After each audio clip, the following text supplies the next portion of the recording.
Here with Dante Cox, man. 2-0. 2-0. One knockout under the belt. I remember you from the amateurs, man. Okay. You know, and you're nothing new to me. So okay. And I've been watching you. Nice. Just know that, you nice. know.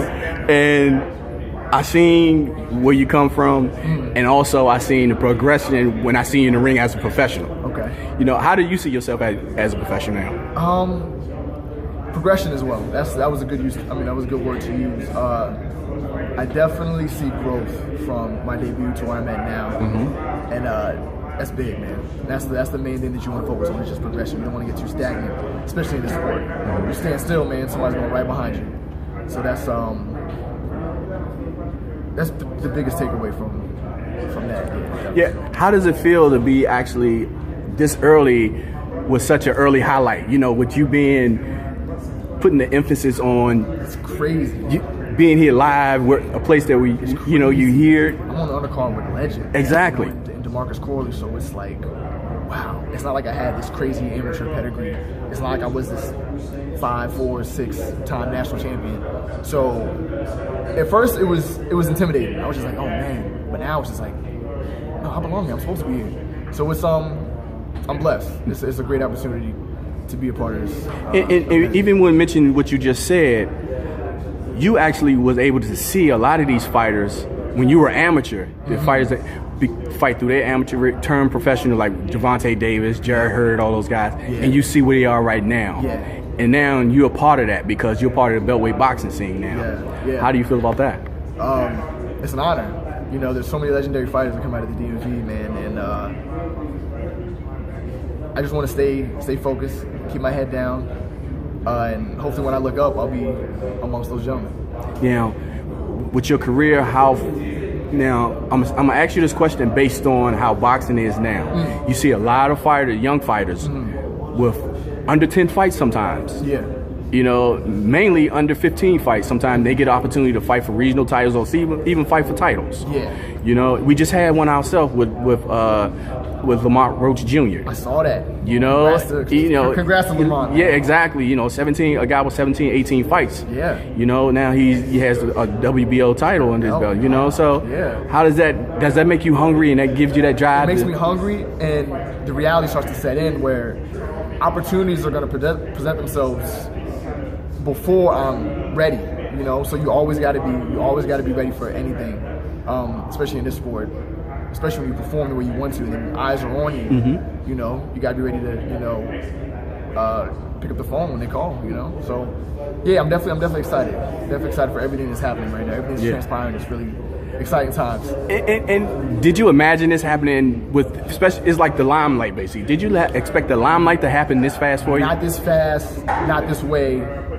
Not at this venue. Nothing like if you would have asked me 3 years ago, I'd be like, get out of here. Come on, for real.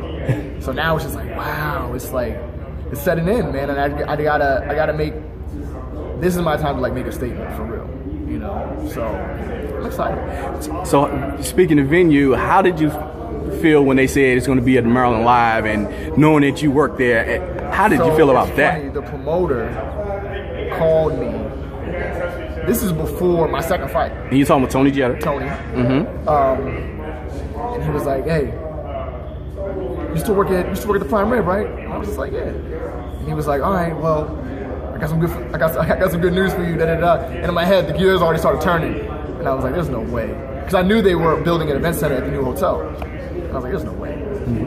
And then after I got out the ring on my last bout, Tony was like, "Hey, you know you fight in Maryland Live." And I was just like, "Yo, are you kidding me?" So it's awesome to be able to fight in front of, all the employees, the customers that come here. I really don't tell everybody what I do. So now they know. If I haven't told them and they see it, they're like, "Oh my God, I didn't know you did this, da, da, da." So it's cool. Oh, so you kept your boxing career under. Keep it under wraps. Yeah. That's not the first thing. Oh yeah, I box. Yeah. It's not the first thing I tell people, but I mean, if you ask, I'll tell you. But it's not the first thing I do. Like, hey, I'm. So it's gonna be a surprise to see. So do you plan on telling them so they can actually come see you if they're not working? Because it's gonna be out. They're gonna see the poster. They're gonna see it. So So it being at work, a lot of people weren't gonna be able to call off. So I kind of just put that on the back burner. I try to focus on friends and family outside of work. Yeah. And they're gonna see it here one way or another. You know what I'm saying? So it's yeah, I just try to keep it on the wraps. Yeah. For now. Okay. You know, they'll hear about it soon enough. So anything about your opponent that you know about, or you had to train specifically for, or anything like that? I asked my coach if we got an opponent. He said yes. Okay. And I didn't ask any more. I really don't like to think too much about it. I feel like the way we're trained, no matter who it is, You got to be ready. we'll be able to adapt. And Okay. I like to try to instill that early on in my career. Don't worry too much about the X factor, how tall he is, what his style is, Cross that bridge when we get to it. I'm confident in my training, confident in my coach. I just gotta go out there and do the work, man. You know, add to that right there what you said, confident in your training. What is your strengths as a fighter? I think volume and stamina.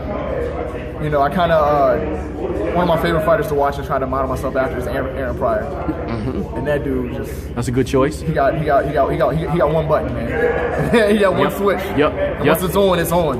You know, I always go back to Pryor and Alexis Arguello, the first match. Man, from the opening bell, man, he was all on. So I guess that's the best comparison. Yeah, I think that's why one of the top 10.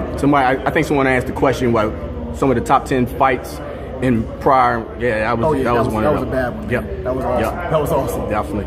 So August 18th. August 18th. You be ready? Maryland Live. I'm ready. Don't blink. I'm coming. There you go.